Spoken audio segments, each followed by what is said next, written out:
Welcome to Hotter Than Ever, where we uncover the unconscious rules we've been following, we break those rules, and we find a new path to being freer, happier, sexier, and more satisfied in the second half of our lives.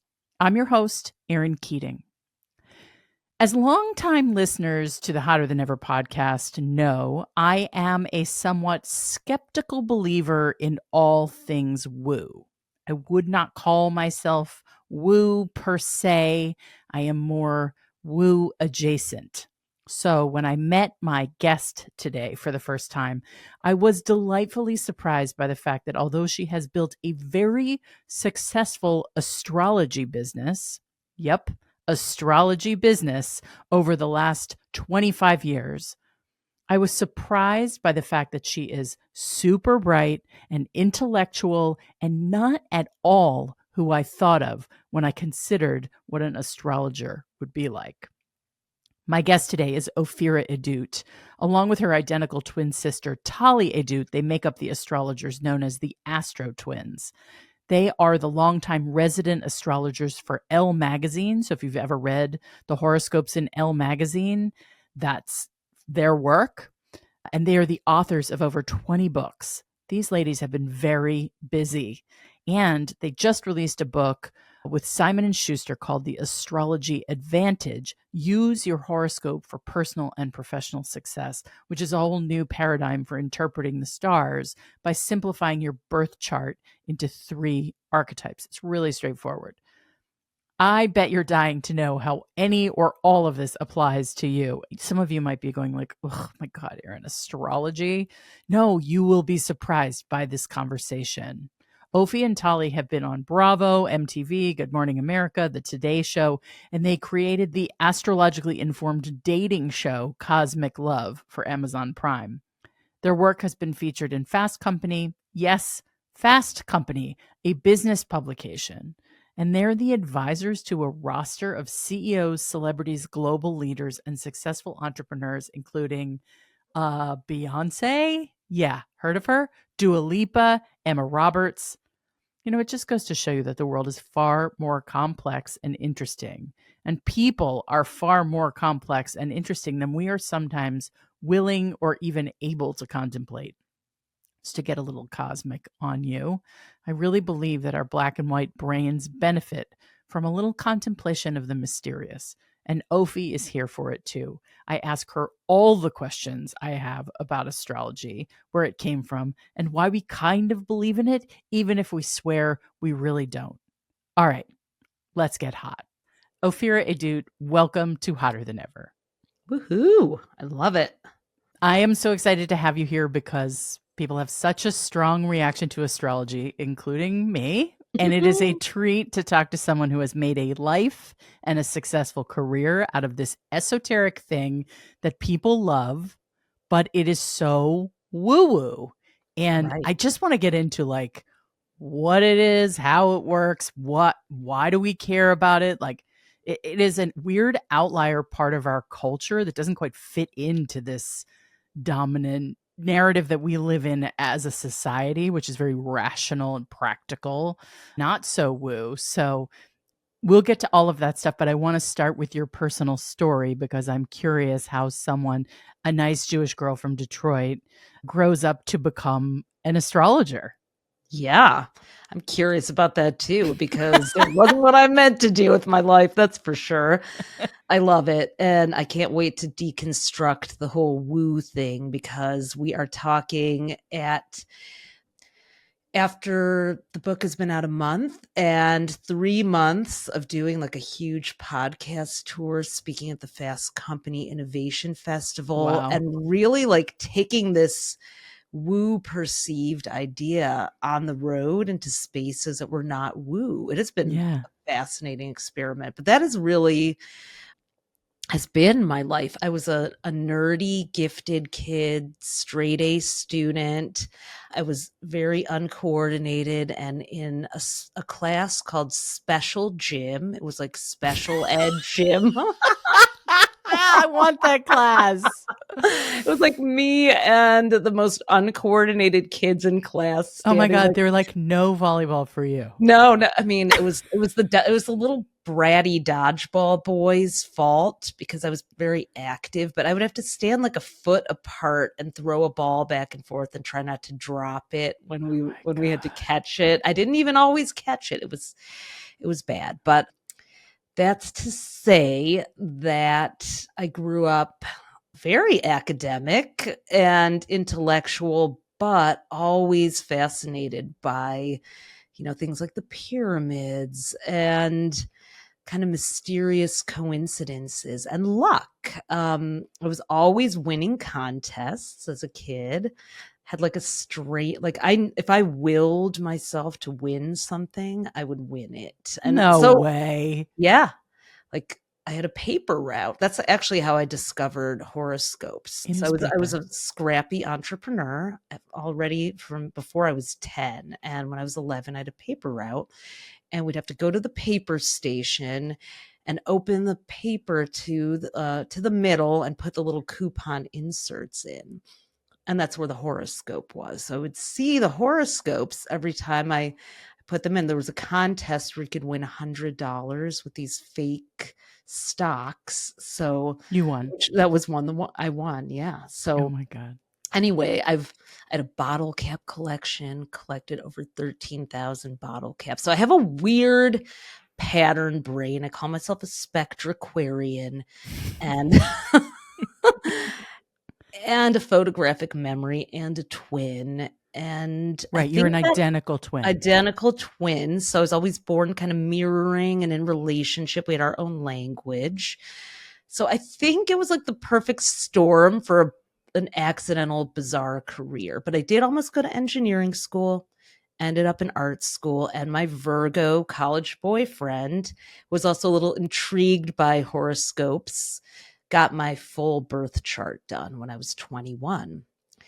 It was it explained my entire life and being and all the weird contradictions to such detail that I just was like, I gotta figure out why this thing knows so much about me. And that's what sent me down the rabbit hole. That was a very long but short version of Oh how my this all God. happened.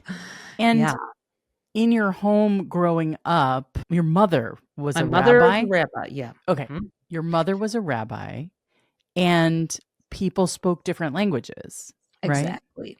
I think that also was what drew me to this unifying language. Yeah. My dad is from Israel. He was an immigrant, came over 3 months before I was born, learned English from watching Sesame Street with us. Oh my My God. mom became a rabbi was when I was an adult, but it was always her dream. She was just told that women couldn't be rabbis and should just marry a rabbi for their best Right. bet. Not the Yeah. same. Yeah, No. that's what she was told when she was 12 and told her rabbi she wanted to be one. So I was also, you know, primed by someone who was kind of like doing a paradigm shifting, unexpected career path too. So it's not Right. like they could tell me what to be. My Right. dad was a landscaper, grew up on a kibbutz. My mom, a rabbi. So I was like, we got Torah and up in the heavens, we got topsoil down on earth. Somewhere in the middle is probably the astrology, right? Mm, I love it. And you're a Gen Xer. I mean, you went to Michigan and your story sort of runs through the Riot Girl era, through the first .com era in New York, Mhm. in media. And you had a zine? Yeah. Yeah, my twin won the Sassy magazine reader produced issue contest in 1991. She met a boy at Michigan who lived in New Jersey, and instead of just saving up for a plane ticket, she decided to enter a contest Oh my and God. won to be flown out to New York for 3 weeks and replace the art director and learn everything about magazine publishing. And she did, and came back, and we started our own magazine for all the women who are not represented in mags, all sizes, all cultures. And this was in the early 90s. So we were very Yeah. ambitious. We made it full color. We got it nationally distributed. And recognized by Gloria Steinem. So I don't know. It's just always kind of unstoppable, I guess. Yeah, and wildly entrepreneurial. And also, like, the luck part of it is fascinating to me. Do you Yeah. think you had luck because you believed that you would have luck? Yeah, I do. I think I have a very vivid imagination, and I was raised, especially by women, mostly women, Mm-hmm. who just encouraged it. And just, there was nothing that wasn't like, if you imagined it, then it was yours for the getting if you could get it. And, Wow. my grandmother survived the Nazis by posing as a nun in a convent. My grandfather got out of Europe and actually joined the US Army and was the chief interpreter for the Nuremberg trials, Oh my prosecuting Nazis. So, God. like, I guess the people in my family did, and he was an engineer and an artist also, and a photographer. So Mm. I was a home full of multi hyphenates. It was Before just we like, even knew what a multi hyphenate was. Right. yeah. Nobody ever said you can't do that when I came up with an idea. So I guess maybe we all have those beliefs, but they get taken away from us by protective, well-meaning people, but nobody ever protected me from my imagination. Yeah. Yeah. I think I had wild ambitions, and my mother was always like, be cautious, be Right. careful. Oh, you might get your feelings hurt. Oh, that might be hard, you know? And that was her way of trying to protect me. I think it served to sort of stop me in a lot of Yeah, ways. I exactly. internalized a lot of that fear. It's Oh, taken me until, age 50 to be like, fuck it and doing what I want. which I'm so And glad you are. mm, But yeah, that's most people's story, is that. Like, even as a mother now, I have to stop myself from instinctively doing that. Are you sure you want to wear that? Do that? I'm like, don't right. say it. Right. Don't say Keep it. your mouth shut. That is my only Mhm. job with my kids. Yep. Encourage and keep your mouth shut. Yeah, it's true. Yeah. I want to understand how you frame astrology and, like, what is it? Because Yeah. why do you think so many people relate to it, even though they are skeptical? I want to get back to that idea that your horoscope is in the newspaper. There is nothing like a horoscope in the newspaper. It is a Right. weird, esoteric, spiritualish Yeah. prognostication that is published in the places where we go for facts. And that is fascinating to me because it feels like, is it a relic from another era? Is it Yeah. why is it accepted when so many other things are not, that Yeah. are in the sort of Question. spiritual-ish realm? Yep. And that is where history, untold and lesser known history, comes in. So, astrology and horoscopes are actually two very different things, Oh, good. Tell because me. astrology, which is tracking the movement of the stars and planets, dates back to the ancient Babylonians, Sumerians, and Egyptians. They used it to track planting and flooding of the Nile and hunting. I mean, we're here because people followed the stars. For the religious people out there, those three stars that the Magi were following, that was Orion's belt. You know, Oh. Sirius is the star that, quote unquote, it's the spiritual sun that rises in the summer, and that told the Egyptians that the Nile was going to flood and help them with their crop cycles. And then in the Middle Ages, I mean, the Greeks developed the basis of the modern astrology system that we use, the wheel. It was actually taught. Galileo, Pythagoras, Copernicus, they were all astrologers. Looking at the And movement of the stars, yeah, trying to understand the mysterious place of Earth in the solar system. absolutely. In the 14, 15, and 1600s, the great universities actually taught astrology to the math and medical students. So they didn't make as much of a distinction between astrology and astronomy. What happened then was the church came in, Like and, they do. yeah, Galileo actually had to renounce his practice of astrology to save his own life.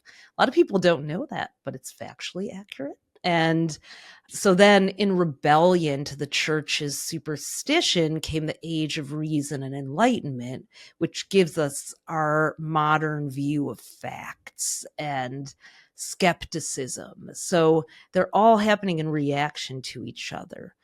Then came the 20th century, the printing press, the catalogs, the marketing to women, the mail order, and that's when the horoscopes that we see today, the fluffy, kind of maligned, which I write myself, but it's where the reputation of fluff befell astrology, and also the sexism associated with that, because it's the Taylor Swift effect. It's it's successful even though women like it, versus men are painting their faces for football, March Madness, and we don't look down at We don't that. question that at all. In No. fact, the NFL rights are the most valuable thing in media. Right. So there's inherent sexism in the judgment of astrology, but there's also a whole history where it was kind of made into this fun, kind of intriguing thing, but it's parlor game type of parlor thing. game, and why it's in newspapers, like it's never gone away though. It's like everybody wants to know. It's like a weather report, and we need a little mystery to want to get out of bed and have hope and keep going too. So I still don't understand the distinction between what Galileo was studying and a horoscope. So a horoscope is based on you being a Virgo, and all Virgos, have a set of character traits. Like it's still tracking the stars, but it's it's a set of character traits matched to maybe where the moon is, which moves into a new piece of the sky every 2.5 days, which would be defined by certain zodiac signs. So you draw, I'm not saying horoscopes aren't correct, because they are. I mean, people do say, oh my God, it's like you're spying on me. Yeah. I mean, even the daily horoscopes we write, but astrology is really a full map of where all the planets were from where you were on Earth at your moment that you were born. It's like if you took a screenshot of the sky at that moment and tracked the position of the planets overhead in relation to where you were, it creates a map, it creates patterns, there's mathematical angles. And you can do that for events. You can do that for a lot of things. Some people will still think it's woo, but we're ascribing meaning. I mean, there's the fact of the stars in the sky, the planets in the sky at a certain place and certain angles and certain times. But then I think what we like about it is that we're ascribing meaning to the movement of those stars and planets in relation to our own lives and our own timeline. So, but I don't get where that meaning comes from. Who put that on there? Well, that's a good question. I mean, it's the constellations were originally, it was originally mapped to exactly where the constellations were, but what we use that's called tropical astrology is not. So for those who've heard that their zodiac sign has changed, I get asked that a lot. It hasn't. It's based on math and myth. Some people call it the poetry of the sky. An astrologer that I love, Stephen Forrest, but some of it is just eons and eons of passed down tradition and mystery and lore. And that's held up. It's held up. That's the thing. It's held up because people do see truth in it. They, I will tell you my own personal story with astrology is, the times that I lean on astrology is when I feel like my life is out of control, and I will go to anything that's going to give me insight, wisdom, some kind of spark or kernel of something to hold on to. Sure. When I'm planning something or hoping for something or needing change. And I went to an astrologer when I was first married, and I was thinking about starting to get pregnant. And the astrologer, a woman named Jenny Lynch in New York, I love. She's a wonderful person. And I don't know who recommended her to me, but I went to her and she said, I don't know what this is, but like, 18 months from now or so, I see 2 babies in February of 2011. I don't know what that is. When did I have twins? February of 2011. Like, went through a whole fertility cycle, went through all of it, but it was already fucking there. Yeah. And I don't understand that at all. I just know that that was what she said, and that was right. And statistically, it seems really unlikely that that's totally random. Exactly. And I think that's how I stumbled into it too. I had the same, like, what WTF? You know, I prided myself on like learning traditional education, you know, going to art school, but also doing all the liberal arts. I'm in philosophy and other classes. Like, this was not what you on do. the menu or on my radar. But it was like, how could this be so accurate? So I set out to understand how it worked.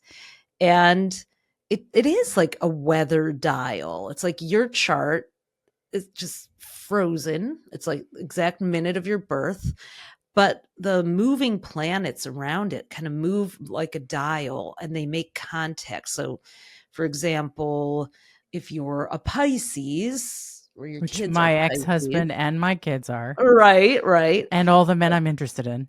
Okay. So we know that Saturn, as an astrologer, we know that Saturn is moving through the Pisces part of the sky right now. So anyone who's a Pisces, you can measure because each planet moves around the sun. It looks like, the way we look to astrology, it looks like it's moving around the earth, but I'm not going to get into the geekiness of it, but you can learn it. You can actually learn to watch how the planets move around you, track them, see when they're going to meet up with a planet in your chart. So if for the Pisces who were born when the sun was in Pisces, at some point Saturn is going to cross over their sun and they're going to get their ass handed to them, or a harsh lesson, or a moment of maturity.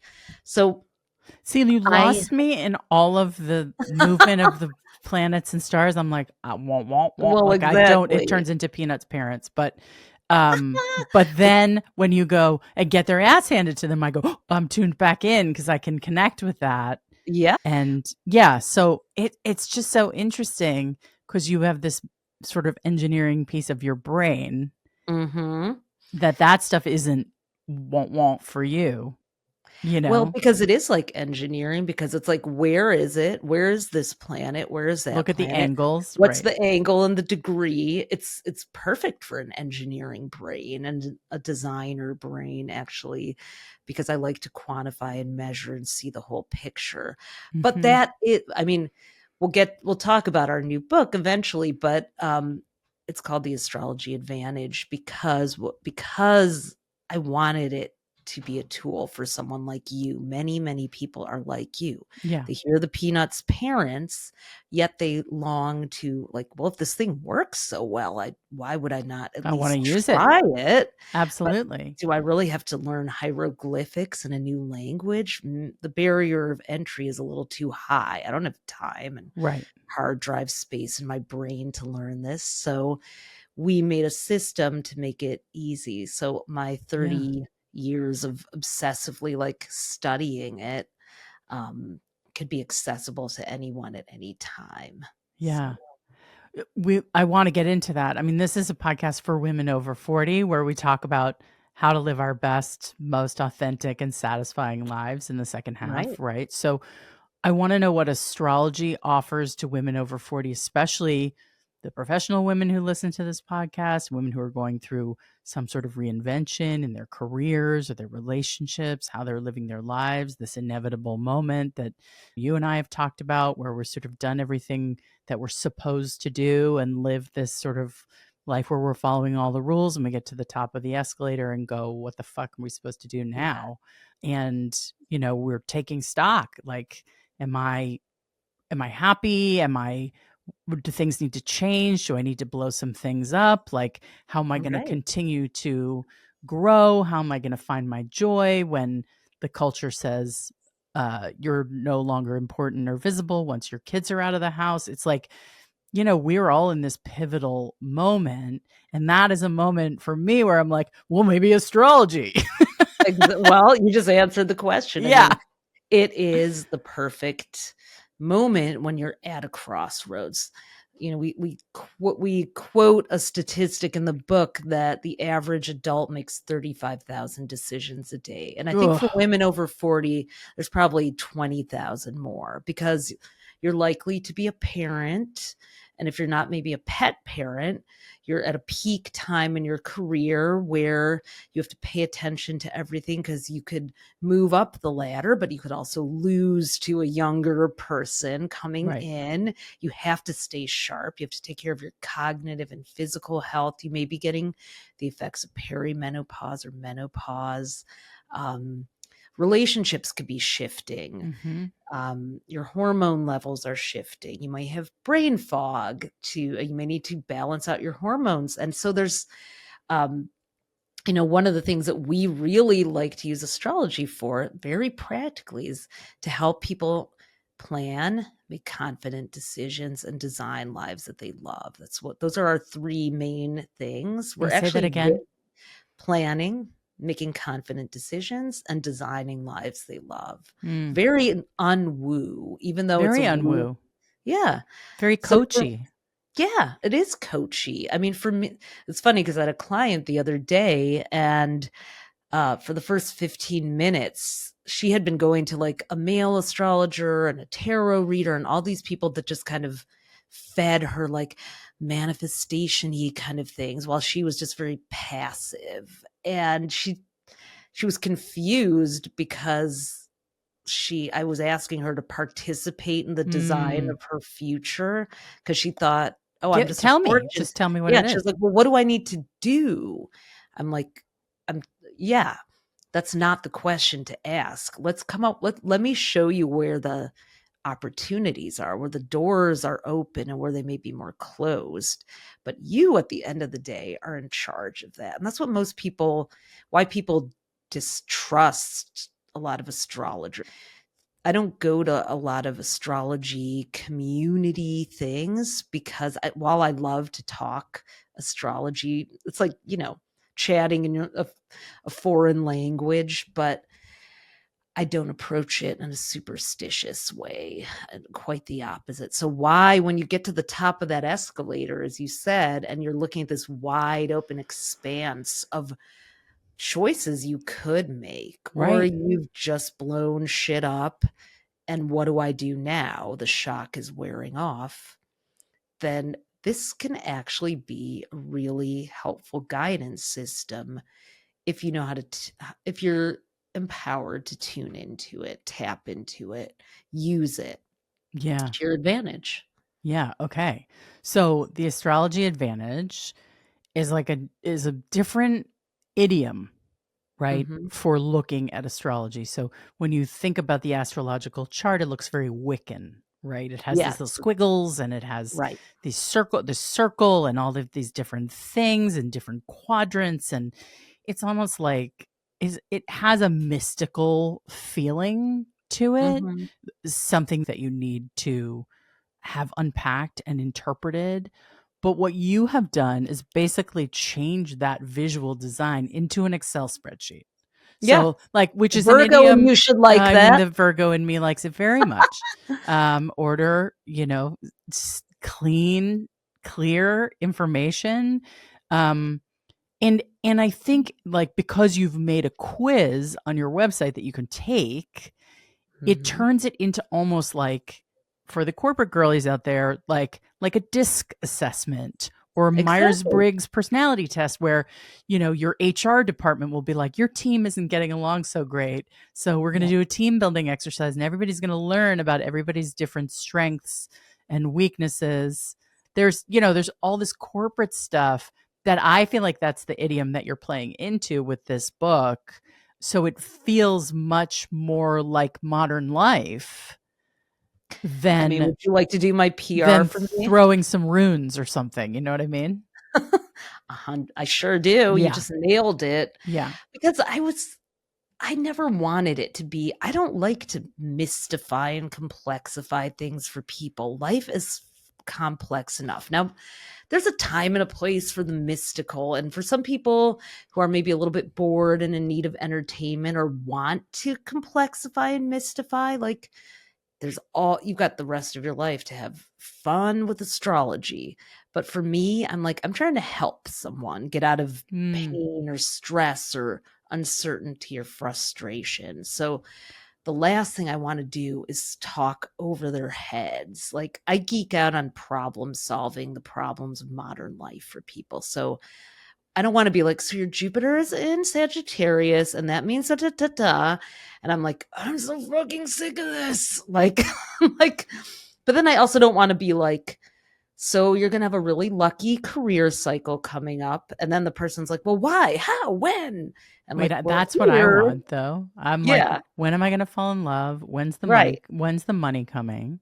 right. Like, those are my questions today, right? Yes. And I finessed a point of explaining it with just enough astrology so that you can understand that there's a period and a cycle and that kind of thing. But when you don't have time for that, astrology has a little shortcut, a little hack. It's called the chart dominance. So there's 13 main, it's almost like an algorithm, 13 main points in your chart. Your sun, moon, all the planets, your rising sign, which is where the sun was coming up over the eastern horizon. You can forget I said that, blah, blah, blah, peanut parents. I won't remember. Yeah.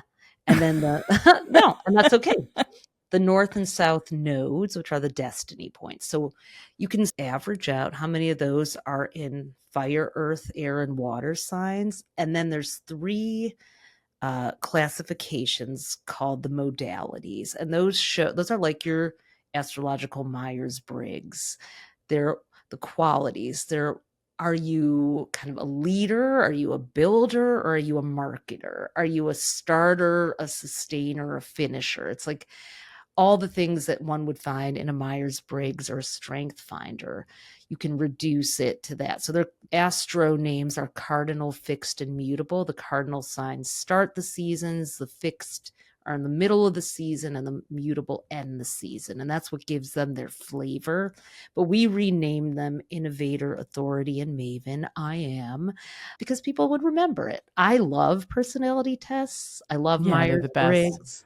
Yeah, Myers-Briggs was created by a mother and daughter in Michigan. People don't know this. There's a book about it.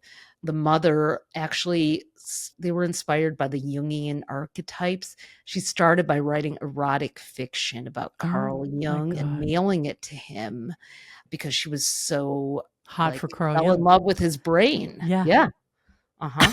My mother was in HR when I was growing up. She was a corporate trainer, and I was constantly taking the Myers-Briggs test in high school. Oh my God. Just so that I could, because I was like, give me insight about myself. Like, that's, I mean, I've been in therapy my whole life. Like, I want insight about myself because I want to be the best version of myself and I want to understand what makes me tick. And so I was lucky enough to have you do my chart after, I gave you the information on the IM quiz. And you have determined whether I'm an innovator, authority, or maven based on the system. And I would love to hear your takeaways from that. Absolutely. Yeah. Because I like to talk about myself, as people who listen to this podcast know. And that's perfect because I really like to talk about other people more than I like to talk about myself. Which I'm supposed to be better at talking about myself according to my chart, but that's another episode. Let's talk about you. So we each have a score of the 13, a division of Innovator, Authority, and Maven. So you can also balance for high and low. So you are a 265. I mean, you're an authority, no surprise. You're low on Innovator, 2 Innovator, 6 Which authority. pissed me off, by the way. I would like to be high on Innovator. But I'm into Innovator. I'm into Authority and Maven as being kind of the 2. That resonates with me. Yeah, and we can all play in each of these. I'm low on Maven. Just rules. There's rules and it's rigid. Okay, right. You are an authority. And so I'm a Virgo. Your Virgo authority. Exactly. So true. And you're also you're a combo. You're 3 fire, but you're a combo of earth and air as your highest elements, and then you're lowest on water. So I'll explain what that means. Is that why I like Pisces? Yeah, it might be. Right, because it's the You will opposite. be drawn to a water sign Mhm. potentially to balance you out. Mhm. Yeah, but knowing that, so low on innovator doesn't mean you're not innovative, but innovator, the signs are Aries, Cancer, Libra, and Capricorn. So you have the lowest amount of those. And you can see in the spreadsheet from the quiz, you have Mercury, which is communication, and Neptune, which is imagination in innovator sign. So those are two good. That's good. That's I'll why take you it. are super creative and imaginative, even though you're low on innovator. The innovators, which I am, I'm 6 innovator. Innovators like to start things. They like to be ahead of the curve. Sometimes they have an idea, they put it out there. It's 10, 20 years too I soon. relate to that too. Yeah. Yeah. Yeah. Yeah, you might. But maybe for you as an authority, you just didn't put it out there. You held it back. Whereas an innovator like me is like, sure, I'll start all these things. I think my innovatorness is why I just did all those things. By the way, everyone in my family is an innovator too. My mom, my dad, my sisters, my daughter, my niece were all innovators. So I grew up it's unusual, but I grew up in Yeah. an entire household of innovators, which is probably why nobody ever stopped me from innovating Because they were things. like, yeah, that's how you do it. Right. Yeah, it was like that's the water you swim in. So, but you, when you were at Snapchat, you were constantly bringing innovators in and helping them Oh, for sure. I mean, that's be been my whole seen. career is sort of seeing people who have vision and going, I'll help you make a thing. Right. So Yeah. sometimes when you're low on something, you end up working with people who are that and using your authority, which is the mid-season authority. So if you think of the innovator starts the season and the authorities in the middle. So they've got to sustain us through that time. They're the backbone, the providers, the producers, the leaders. That means they've predominantly Taurus, Leo, Scorpio, and Aquarius in their chart. One of the things that I find so interesting with this system is that you as a Virgo is a maven sign, but your chart is mostly authority. So the essential quality of you is more authority than what the Virgo is. So I'm Hmm. a Sagittarius, I'm a maven, but I'm the lowest on maven in my chart. I'm more innovator. So it really has helped. It helps you when you're like, which way should I go with this 3-way intersection? Okay, Right. maybe I should go that way. Or maybe I'm going too much in the authority direction because I am such an authority. Maybe I need to be like, Bias towards that. Right. yeah. So you can actually consciously decide to do less of that and go out and launch a brand and a podcast instead of getting another job, for example. For example. Yeah. But as a high authority, it'll always be most comfortable for you to step into something where there are clear roles, everything's defined, there's a goal, there's some security. So I really Yeah. commend you for not doing that right now. It's super uncomfortable. Yeah. I'm definitely feel out on a limb. Um, certainly in my jobs, I helped to define what the mandate was that we were going out and trying to do. But then I was in charge of building the thing and making the thing and filling the pipeline and executing on the vision. Hmm. And so, yeah, to sort of be the keeper of all of it is a new and uncomfortable and exciting, Yep. place to sit. Yeah. I think it's really important for us to stretch ourselves. I love when people I know who are authorities actually bet on themselves instead of like always supporting an innovator or a maven with their ideas. So, but we need to give back to you and support you now too, because it's really hard. Authorities are often so well established as the ones with all the answers that nobody ever knows how to help them or even guesses that they need help or support because they seem to have it all figured out and all together. So, Yeah, I'm trying to be really transparent about the times when I don't have it all together, when I don't have the answers, because I feel like people lie about that all the They time in do. the culture. We don't have room for ambiguity. We don't have room for I'm in transition or I'm trying to figure stuff out. Like we live in a very black and white kind of do or don't universe when life is gray. Yeah.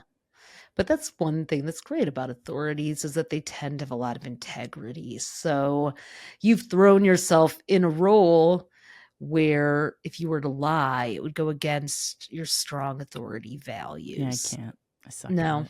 There's kind of salt of the earth.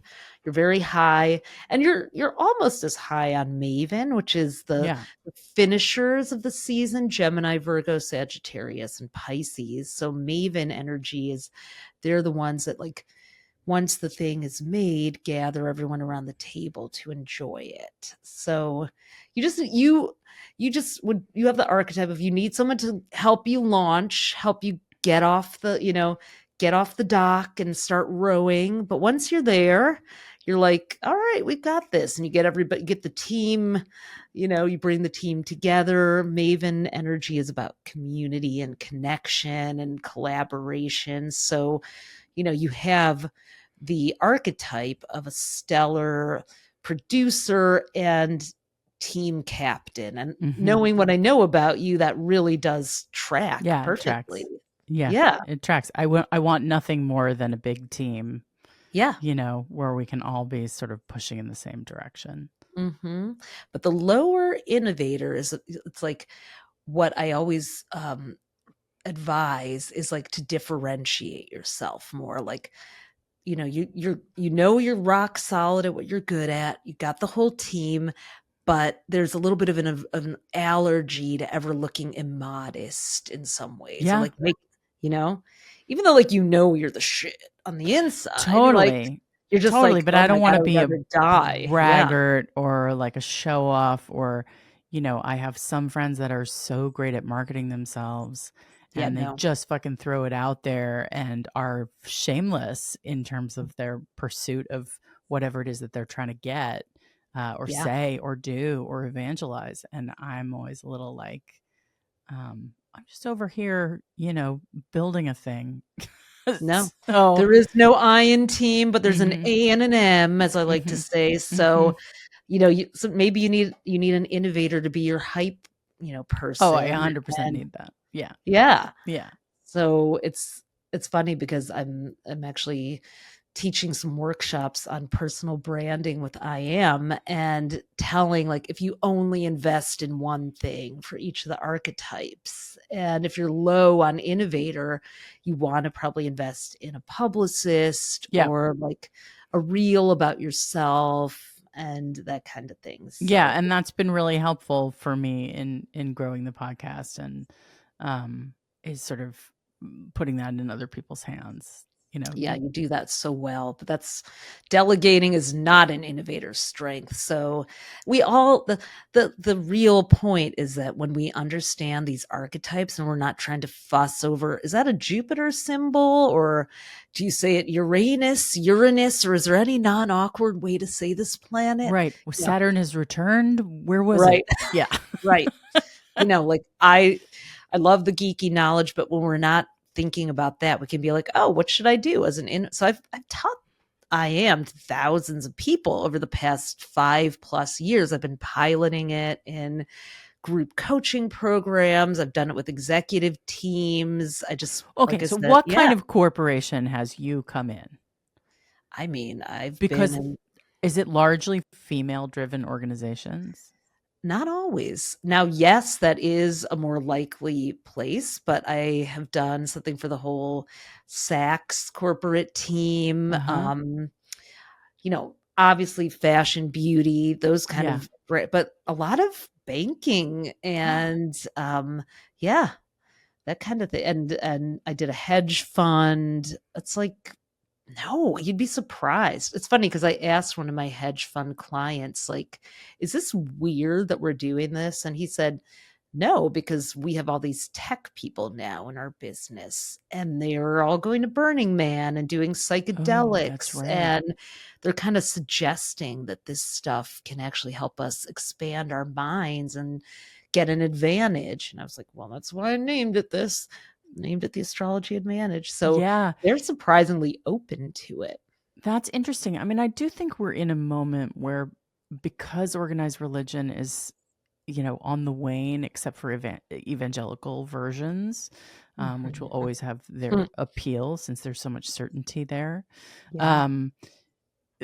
that people are looking to areas of mysticism, Eastern traditions, yoga, meditation, chakras, human design, like all of Totally. these things, crystals, which I wholly do not understand. I don't get it.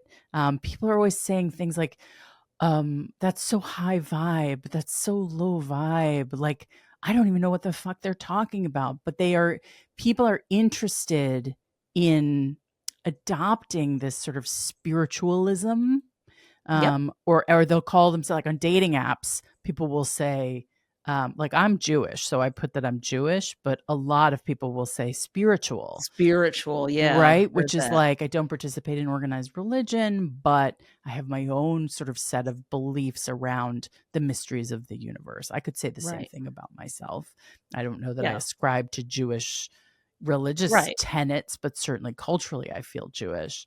But I think it's so, and 12 steps requires, people to Right. have a spirituality, a faith in a higher power. So I do think we're looking for, um, we're looking to grasp something about the mysteries of the universe, why we're here and what we're doing, and how we're meant to live our lives, and what is the best path for us. And so this plays right into it. But the tech bro thing and the Burning Man thing ties it all together for me Isn't that so funny? so much that, like, of course, like, because they're microdosing and they're going on ayahuasca trips in Peru, and they're looking to biohack themselves. Like, And it's if astrology consciousness. is a hack, they're going to want it. They're going to want it. And we're all like, religion, crystals, all those things is trying to tap into another realm or dimension of consciousness and awareness. Like, we as humans know a speck of 1% of We know all the nothing. knowledge. Yeah. Yeah. And, we think that the borderline of our own blinders is where everything ends, but as we increase our awareness and open that aperture, which is what happened to me accidentally when I was given my astrology chart and set out to find out what it meant and how it knew all this shit about me, um, ended up, there was other stuff in the field of awareness that came up as I started to learn. I mean, it's funny you talk about crystals. I happen to have this one, which, if you're watching the video, it's a crystal called Morganite, and it's named for J.P. Morgan, No. who went to an astrologer every year, a woman astrologer named Evangeline Adams, for years. In his 60s, he started, and he was so dumbstruck by his first chart reading in the same way that he came back every year, even invited her on an excursion to Egypt. He was a gemologist. So a lot of the crystals in the Natural History Museum in New York were collected by him. So people don't know that he was a Wow. crystal freak and an astrology head. So talk about the original tech bro. That's amazing. That's amazing. Yeah. Your knowledge of history really adds so much depth and color to this conversation. I so appreciate it. Oh, good. As Thank we you. as we sort of round out this conversation, I want to ask you one question, which is, what is it that you want our listeners to know about astrology that can help them make good choices and set themselves up for joy and success in the next phase of their lives over 40? Mm-hmm. If an astrologer or healer or anyone ever tells you something that doesn't resonate with you inside, just, you don't have to take it on. What I invite you to do is say to yourself, is this disturbing me because it's scary and feels like this person is overpowering me by acting like they have knowledge about me that they don't? Or am I just adapting to, like, my worldview is being challenged, and maybe there's something that I should try on or consider, but it should never be superstitious. It should never be like something bad is going to happen if you do this or don't do that. Like, it's all, even like the two babies, the twins, like it's always, it's And she wasn't even willing to say, like, I know she's a what good this astrologer, is. because she's a responsible astrologer who is not a fortune telling phony. I know Jenny, and she's really the real deal. So yeah, it's, you have all the free will in the universe. Astrology is a tool, not a rule. And when you use it as a tool, it can expand your power, your consciousness, your awareness. It's a great hack.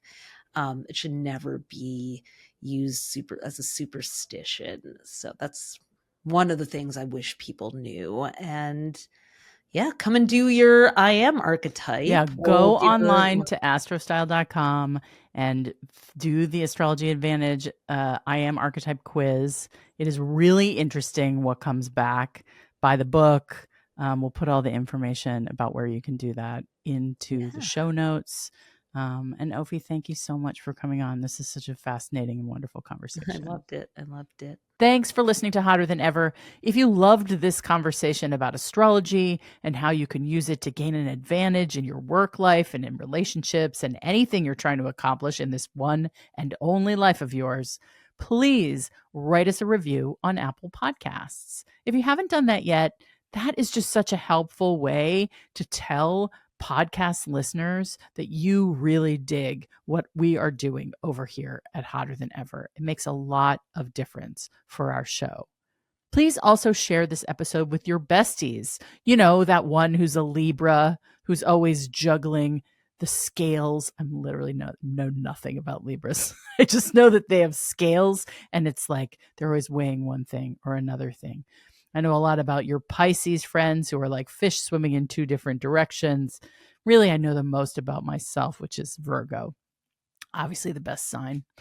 We get a bad rap for being too uptight. I don't think I'm that uptight these days. Anyway, it could not be easier to share this episode with your besties, no matter what astrological sign they may have been born under. Just go to your podcast app and text the whole episode to your group chat. And if you haven't ever commented on our posts on Instagram, start that conversation now, and I promise to respond directly to you within a week. How does that sound? Comment on our posts, drop a note. Let us know if this conversation spoke to you. Hotter Than Ever is produced by Erica Gerard and Podkit Productions. Our associate producer is Melody Carey. Music is by Chris Keating, with vocals by Isa Fernandez. I hope this coming week sees you weather whatever eclipses or retrogrades or astrological storms the universe sends your way, and delivers you a dose of optimism, inspiration, and plain good luck.